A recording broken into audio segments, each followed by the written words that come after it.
Picture this. You're intelligent. You read the books. You understand the concepts. You can explain compound interest, talk about investment portfolios, recite the habits of wealthy people from memory. And you're still broke. Not catastrophically broke, not struggling to eat, but broke in the way that quietly humiliates you. Broke in the way where every time you start to get ahead, something resets you. An emergency, an impulse, a decision you can't fully explain. And here's what nobody says out loud. The people around you, the ones with less knowledge, less ambition, less raw intelligence, somehow have more financial stability than you do. That's not a coincidence.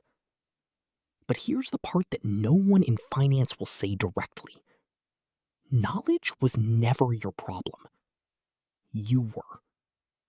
Not because you're broken, but because your brain has been running a program, a silent, invisible architecture, designed to dismantle wealth before it can take hold. And the darkest part? The smarter you are, the harder this program is to detect. This video isn't here to motivate you. Motivation is cheap. This is here to show you the exact psychological mechanisms running your financial life, without your permission. Today, we decode it. There's a name for this. Psychologists have studied it across income brackets, IQ ranges, and educational levels for decades. But nobody in the personal finance space talks about it honestly, because it implicates intelligence itself. Here's what the research actually shows. We're going to call it what it is. The intelligence trap. The intelligence trap is this. The same cognitive architecture that makes you analytically sharp, your capacity for deep reasoning, self-awareness, pattern recognition, becomes the precise mechanism that holds you financially in place. Your intelligence doesn't just fail to save you. In certain psychological conditions, it actively works against you. This is not a mindset concept. This is behavioral economics. This is neuroscience. And once you see the 5 mechanisms driving it, you cannot unsee them. This is not theory. This is design. Stay with me. The first mechanism is called Imposter Economics.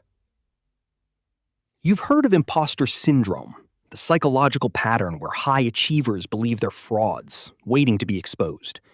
Most people think it only affects careers. It doesn't. Have you ever felt the quiet discomfort of receiving money you didn't expect? A windfall, a raise, an unexpected win. And instead of protecting it, you found a reason it wouldn't last. That feeling isn't gratitude. That's neuroscience. The technical term is self-concept incongruence. When external outcomes don't align with internal identity, the brain registers it as a threat and works overtime to restore what it calls balance. Balance, in this case, meaning back to broke. Studies from the University of Bath found that individuals with chronic imposter syndrome were statistically more likely to reject salary negotiations, avoid investment opportunities, and unconsciously exit financial growth. Not because they lacked the skills, but because the wealth didn't feel like theirs. You didn't lose the money. You returned it. Because your internal identity has a ceiling, and any wealth above that ceiling, your subconscious treats as a mistake to correct. The second mechanism is what I call the Competence Comfort Zone. Intelligent people have a deeply conditioned relationship with understanding. You don't just act, you analyze first. You research. You optimize. You wait until you fully understand something before you commit to it. In academic environments, this is rewarded. In financial environments, it is lethal. Here's how the architecture plays out. You want to invest, but first you'll read 3 more books. You want to start a business, but first you need to understand the market fully. You want to make a financial decision, but the variables keep multiplying. And while you're still analyzing, someone with half your knowledge acts, and they win. Behavioral economists call this analysis paralysis, but in intelligent people, it carries a specific psychological mask. It doesn't feel like fear. It feels like diligence. Your brain reframes inaction as wisdom. I'm not avoiding it. I'm being thorough. The result is the same. Year after year, the most informed person in the room who never moves. Preparation without execution isn't intelligence. It's a more sophisticated way to stay exactly where you are. Third mechanism. This one is the deepest and the least talked about. It's called earned suffering bias. Somewhere in your psychological history, you absorbed a belief. The belief sounds like this: real success should feel hard.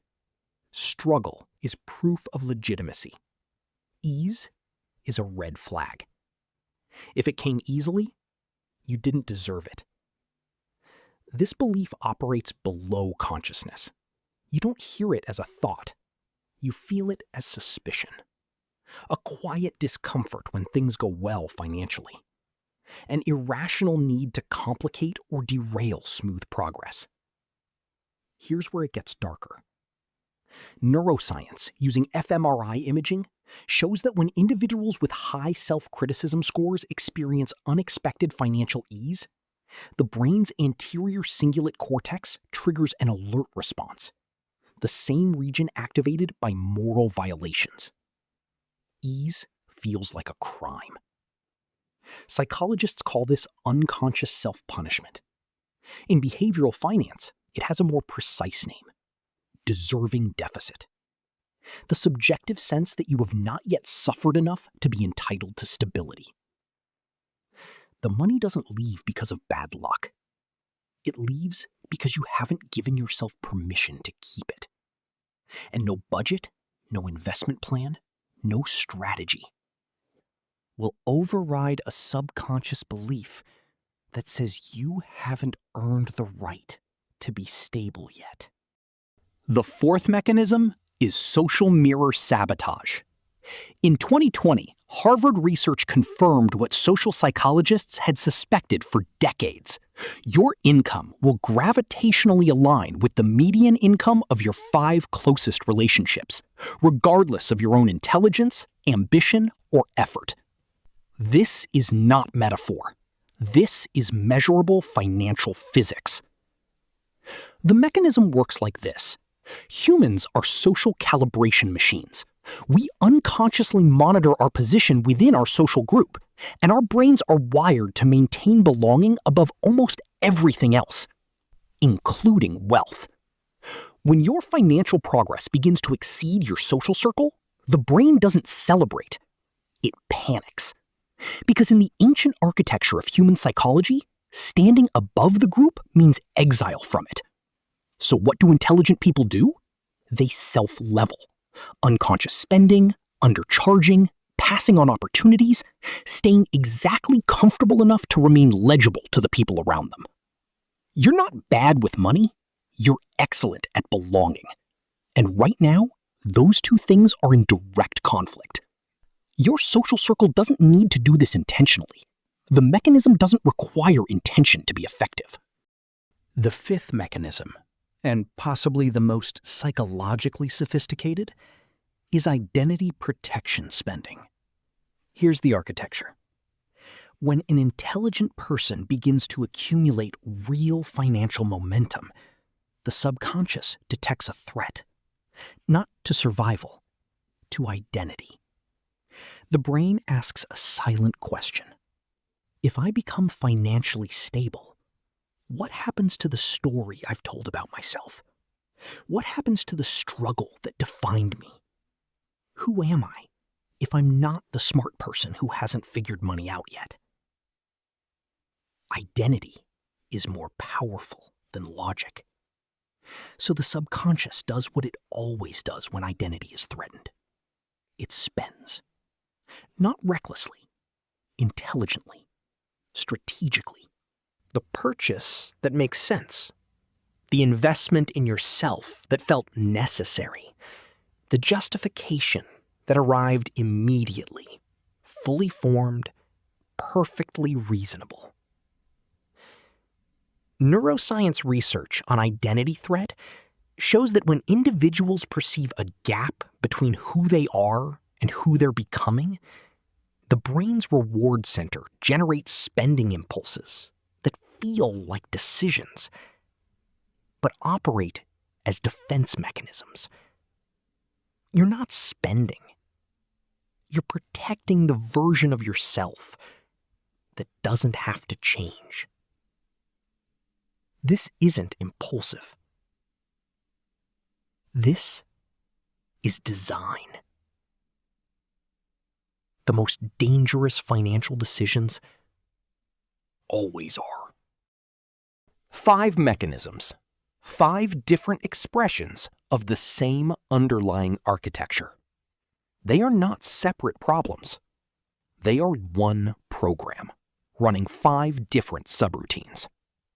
Research on delay discounting, the brain's tendency to undervalue future rewards in favor of immediate relief, shows that this pattern intensifies in individuals with high analytical intelligence.